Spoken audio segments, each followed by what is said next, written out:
there was a big turntable placed at the end of the main line. Its purpose being made here was so that tender engines can be turned round. Going backwards fast is too dangerous for them. Tank engines don't need turntables, because they can go just as well backwards as forwards with ease.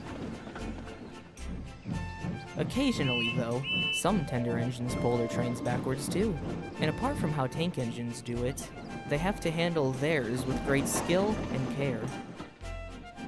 Especially when under the traditional restriction of 45 miles per hour.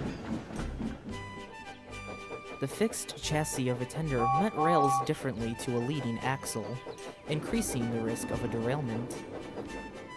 For some engines, this kind of strategy is fine with them. But Henry, who could never understand and didn't try it himself, never liked the look of it. The whole thing was, so he says, not proper. One day, Henry was standing in a siding, as his crew were tapping his wheels, testing for any defects. Henry opened his eyes to see Edward reversing into the station with his passenger train. It's not right at all.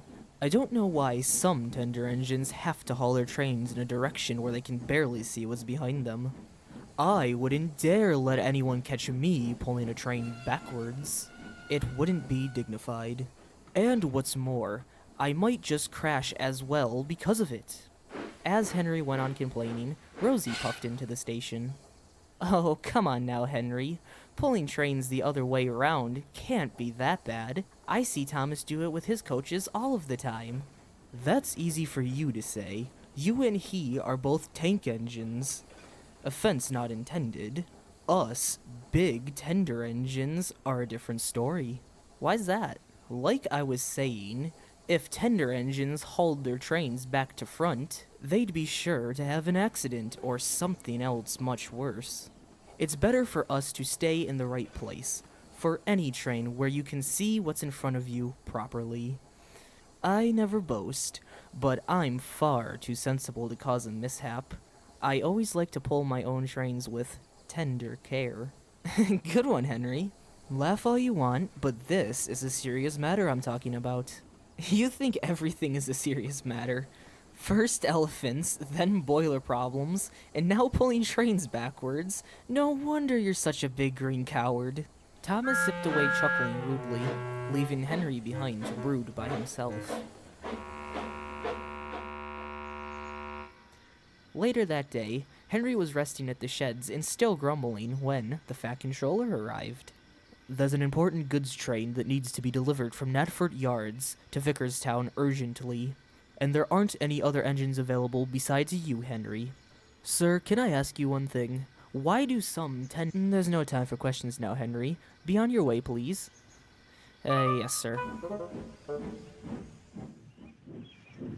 Soon Henry arrived at the end of the line to turn around. His train was waiting for him on the other siding, but just as he slid onto the turntable, he received last-minute bad news. What's up? The turntable here is not working, that's what. Wait, what do you mean it's not working? The handle broke off somehow. It aged up to its limit, I think. Ooh, this got awkward quickly. Well, I'm afraid we'll have to pull our train backwards, old boy. You're joking. Please tell me you're joking. Can't this thing be fixed right away with a new handle? Fat chance on that one. Unfortunately, it's sure to take up too much time for a new one to be brought in and installed. Henry sighed deeply and reversed off the turntable. Henry soon found himself steaming down the line, pulling his goods train tender first. Needless to say, he grumbled dreadfully and thought it all too humiliating. Most of all, though, he felt very unsafe, but there was nothing he could do about it. He would get most embarrassed when he passed through the many stations. Passengers kept staring at him oddly. Some even pointed and laughed. Oh, bother.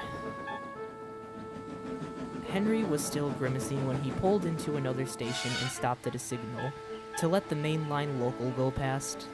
Rosie was standing on a nearby siding, taking on water. Oh, hello. Oh, it's you, Henry. Playing tank engine at last, I see. You seem to be doing pretty well with it so far. Not bad for a beginner. Henry just snorted. He felt his position very deeply every second. Points are used to switch trains onto different lines. If not set properly, they would result in a derailment. Henry was to carry on to the main line until he reached Vickerstown, his delivery's destination. But the points were still set against him until the mainline local had completely passed through. So it would then be his turn to be set out after it.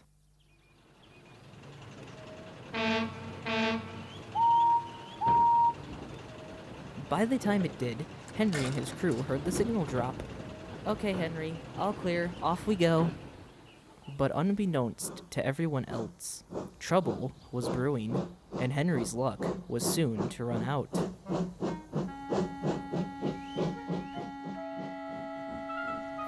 Meanwhile, a little further down the line, there were some trap points.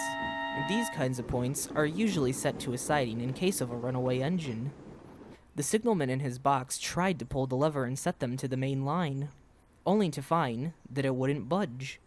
The trap points were jammed solid. He tried again and again as hard as he could, but to no avail. Then he heard the sound of a sharp whistle and heavy puffing. Oh, cripes, I gotta stop that train before it's too late. But right when he was about to get out of his signal box, it was already too late. Alright, soon I'll be done with this job, then I can...